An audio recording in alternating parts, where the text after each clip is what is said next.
A'udzubillahi minasyaitonirrajim. Bismillahirrahmanirrahim. Assalamualaikum warahmatullahi wabarakatuh. Kelana Yuda Channel mempersembahkan cerita silat pedut di Katemahan Dauhan episode yang ke-50. Selamat mendengarkan. Sementara waktu hampir memasuki larut malam, namun hujan yang sudah mereda beberapa saat telah menyisakan udara yang dingin. Bahkan udara yang dingin tersebut seakan-akan mampu membekukan suasana. Di rumahnya, terlihat Kiai Bawiryo masih berbincang dengan Wirosono. Perkembangan keadaan yang semakin menghangat di Katemahan Dauhan nampaknya telah membuat Kiai Bawiryo merasa perlu untuk secepatnya membicarakan dengan Wirosono. Seperti yang telah disampaikan kepada Sultan Demak Bintoro, Kiai Bawiryo memerlukan untuk menceritakan kembali seluruh rangkaian peristiwa yang berkembang di Katemahan Dauhan. Untuk memberikan gambaran lebih utuh, Kiai Bawiryo sengaja mengawali ceritanya dengan peristiwa yang pernah terjadi di halaman Banjar. Termasuk diantaranya adalah saat pertama kalinya ketika Kiai Bawiryo mengenal dua orang yang mengaku sebagai paman dan kemenakannya tersebut. Anak muda yang bernama Jatmiko itu umurnya hampir sebaya denganmu, Ger. Mungkin sedikit lebih tua 2 atau 3 tahun dari umurmu sendiri. Namun demikian, anak muda bernama Jatmiko tersebut ternyata mempunyai kemampuan ilmu yang ngidap-ngidapi, berkata Kiai Bawiryo kepada Wirosono. Apa yang telah diperlihatkan Jatmiko dalam peristiwa di Banjar memang tidak serta-merta dapat dijadikan sebuah ukuran atas kelebihan ilmu yang dimilikinya, namun setidaknya peristiwa tersebut menjadi gambaran bahwa Jatmiko adalah seorang anak muda dengan kemampuan ilmu pilih tanding. Bahkan Ki Demang Dauhan sendiri yang dikenal sebagai seorang yang memiliki ilmu yang tinggi, ternyata juga menyatakan kekagumannya terhadap kemampuan Jatmiko.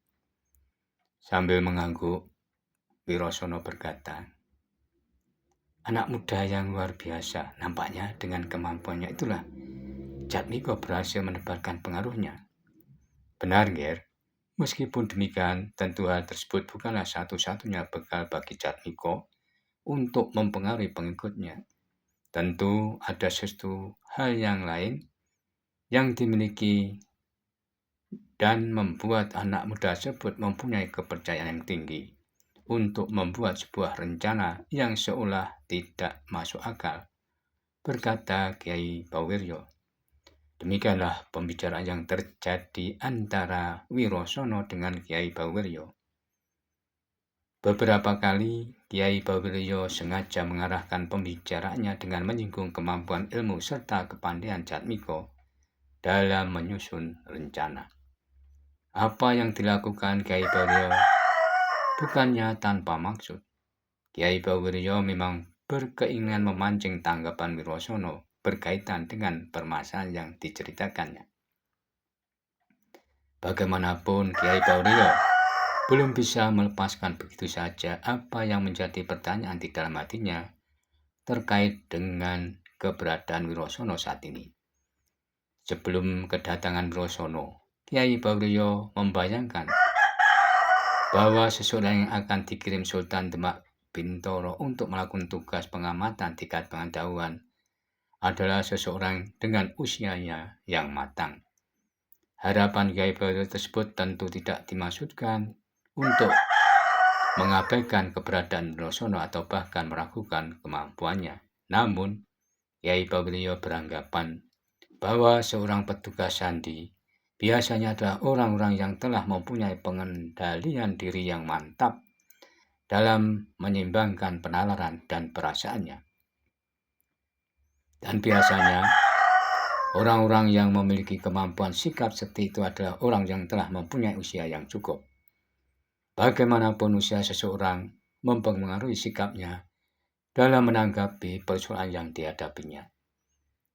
Kiai Baurio menyadari bahwa anggapannya tersebut tentu saja tidak sepenuhnya benar, karena bukan tidak mungkin seseorang yang masih berusia muda pun memiliki kedewasaan dalam sikapnya. Mungkin tempaan kehidupan yang dijalani membuat seseorang tersebut lebih cepat memiliki kedewasaannya. Kesadaran itulah yang telah mendorong Kiai Baurio mencoba untuk menjajaki pengetahuan Wirosono dalam menanggapi beberapa persoalan yang telah diceritakannya. Sejauh ini, Kiai Baurio menganggap bahwa Wirosono nampaknya mempunyai sikap yang cukup hati-hati dalam menanggapi sebuah persoalan. Wirosono tidak terburu-buru menyatakan pendapatnya atau bahkan memberikan kesimpulan terhadap satu permasalahan yang disampaikan kepadanya sebelum ia sendiri memahami pokok persoalannya. Dan Kiai Baurio menyukai sikap Wirosono yang demikian itu. Kiai Baurio menganggap sikap Wirosono yang penuh kehati-hatian tersebut sangat sesuai untuk menanggapi persoalan yang berkembang di Kademangan Dauhan. Dalam persoalan lainnya, sebenarnya ada desakan dalam diri Kiai Baurio untuk mengetahui kemampuan kanuragan yang dimiliki Wirosono.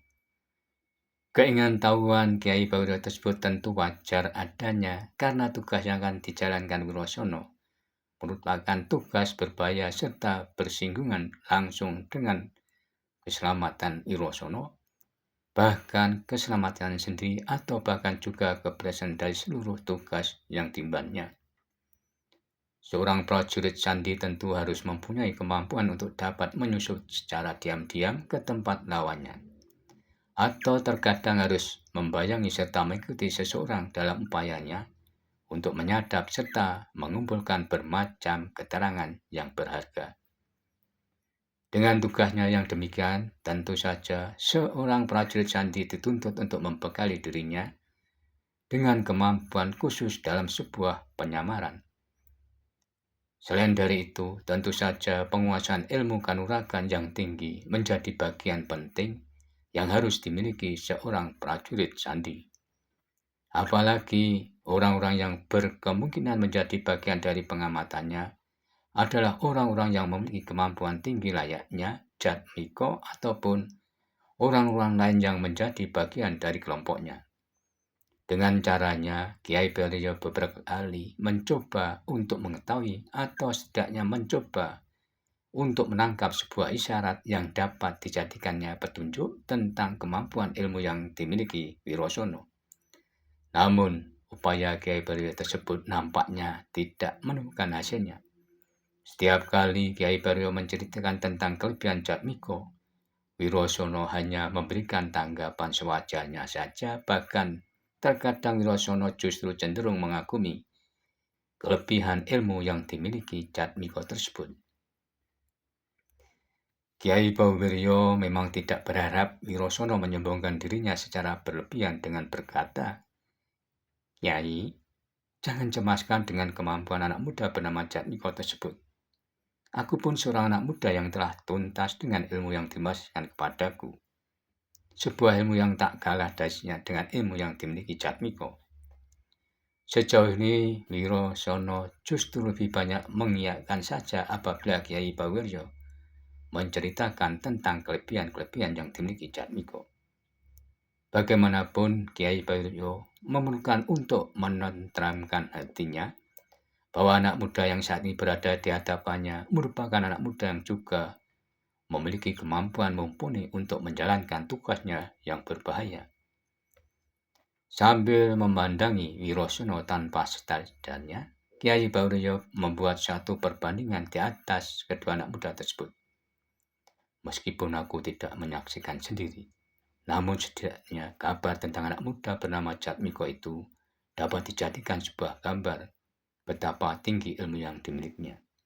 Bahkan Ki Demang sendiri yang mempunyai ilmu pilih tanding nampaknya telah mengakui pula kelebihan ilmu dari Jatmiko, berkata Kiai Baurio di dalam hatinya. Sekilas Kiai Baurio kembali memandang Wirosono. Terbesit satu pertanyaan di dalam hatinya.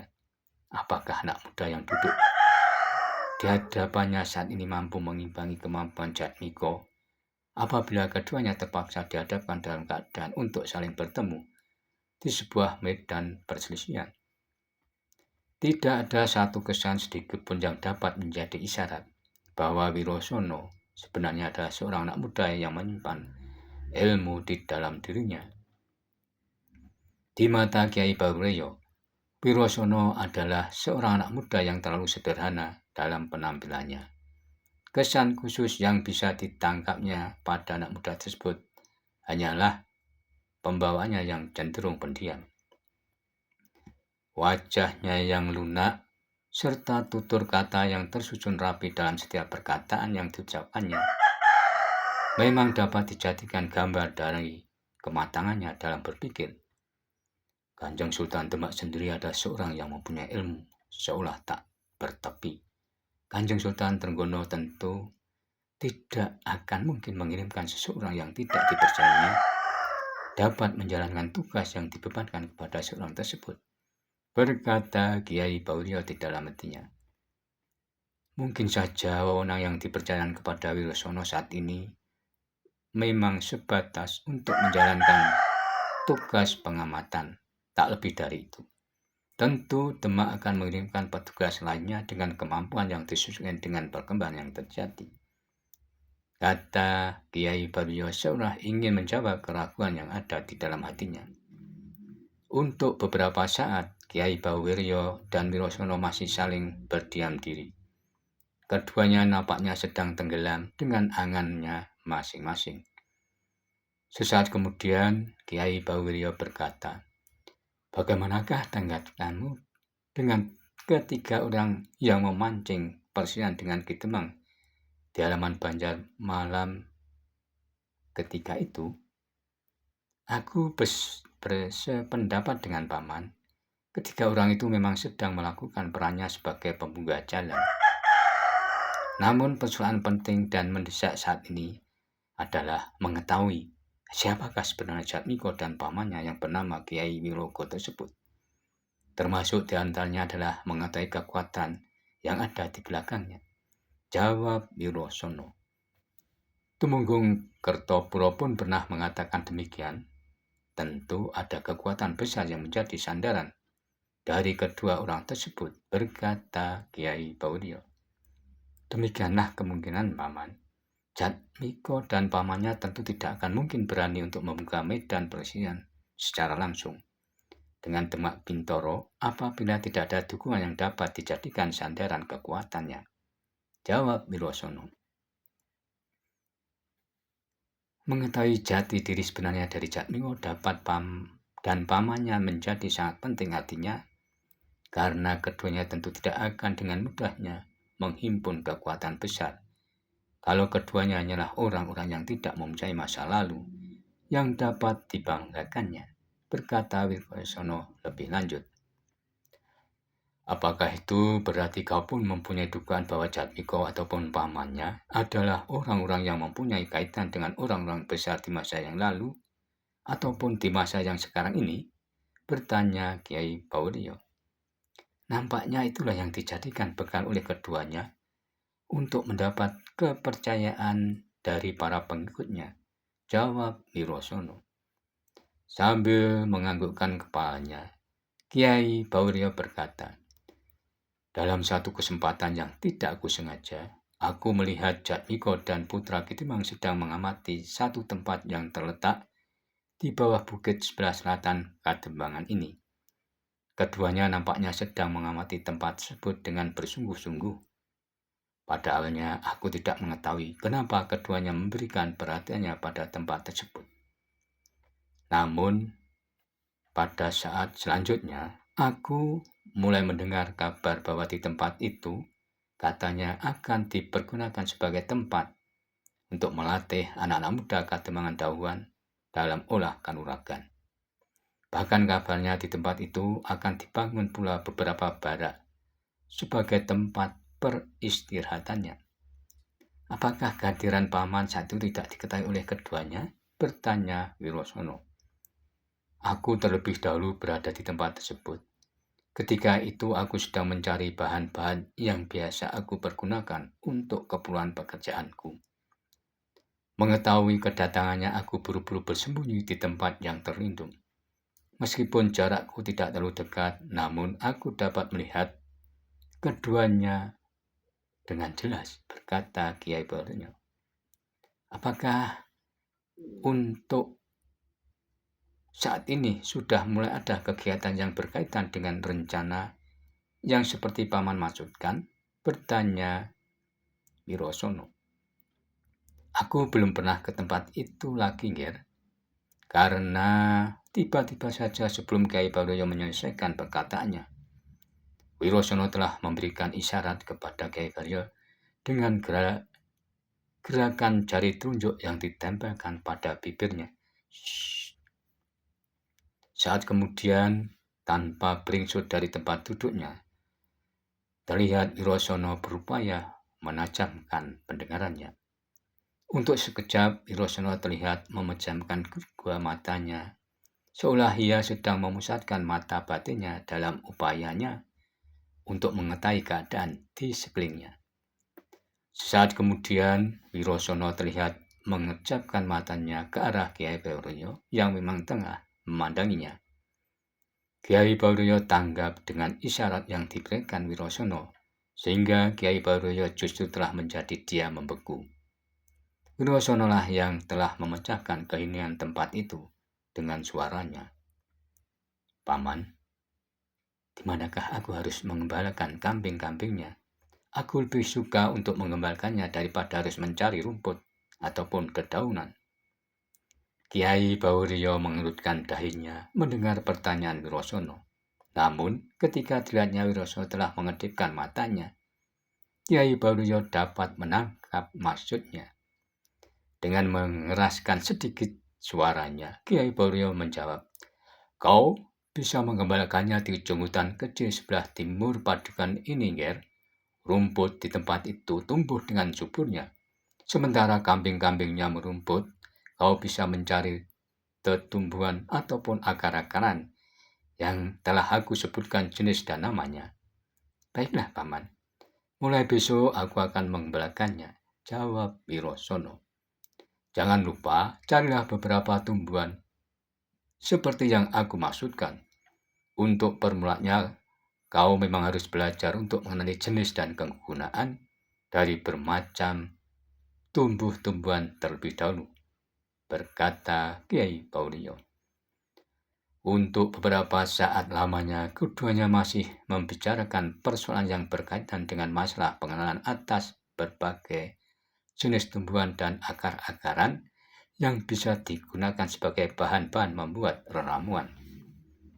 Meskipun pembicaraan keduanya terdengar berlangsung dengan sewajarnya, namun sesungguhnya suasana terjadi seolah-olah diliputi oleh ketegangan.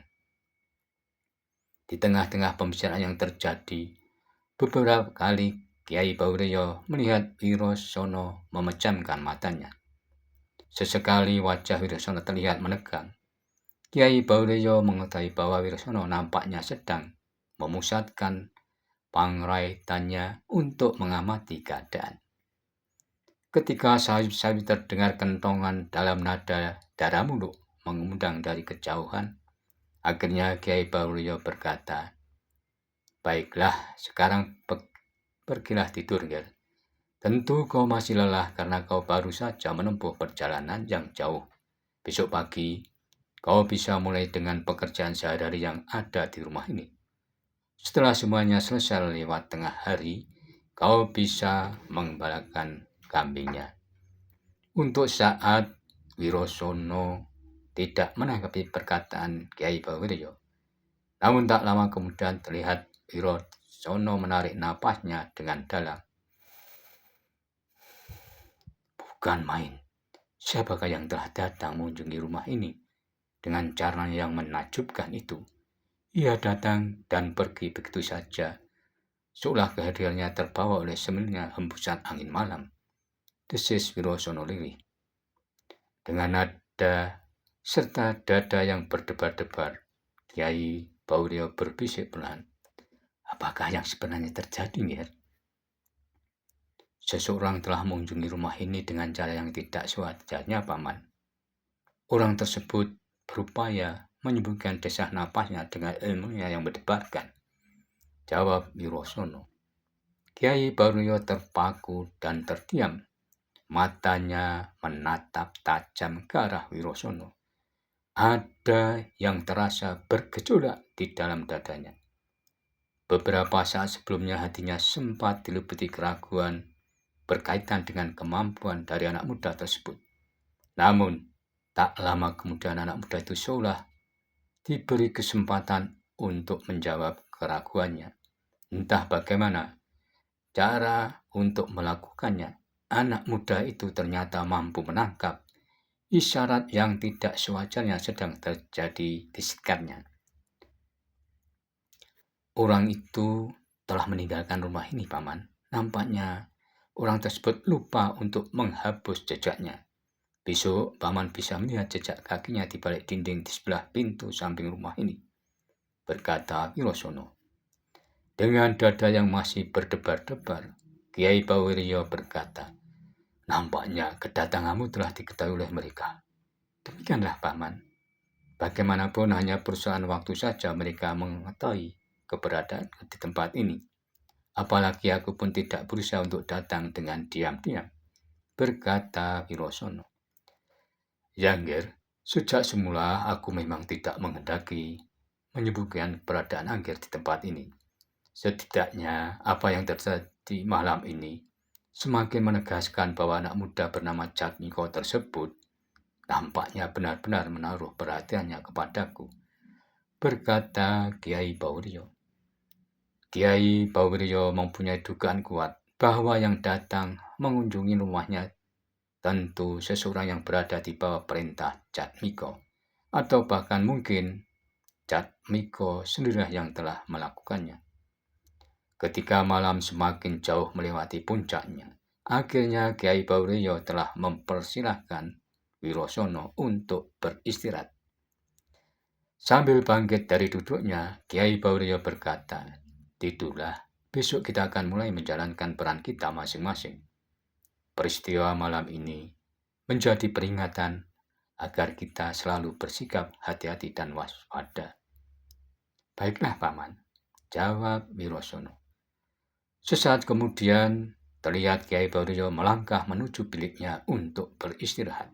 Sementara Wirosono terlihat masih memberesi mangkok-mangkok minuman untuk dibawanya ke dapur. Di dalam biliknya, Kiai Bawiryo tidak segera dapat memejamkan matanya. Meskipun masih tersisa debar pada jantungnya, namun Kiai Bawiryo mulai merasakan kelegaannya. Peristiwa yang baru saja terjadi mulai menumbuhkan kepercayaannya bahwa anak muda saat ini tinggal bersamanya memanglah bukan anak muda kebanyakan. Meskipun ia tidak mengetahui siapakah sebenarnya anak muda bernama Wirosono tersebut, tetapi ia meyakini bahwa anak muda itu akan berhasil menjalankan tugasnya, desis Kiai Bawiryo dalam hatinya. Demikianlah episode 50 cerita silat pedut tiga teman dauhan, dan nantikanlah episode selanjutnya. Namun, bila mana ada yang berkenan subscribe, like, serta berkomentar, dipersilahkan. Terima kasih, sampai jumpa.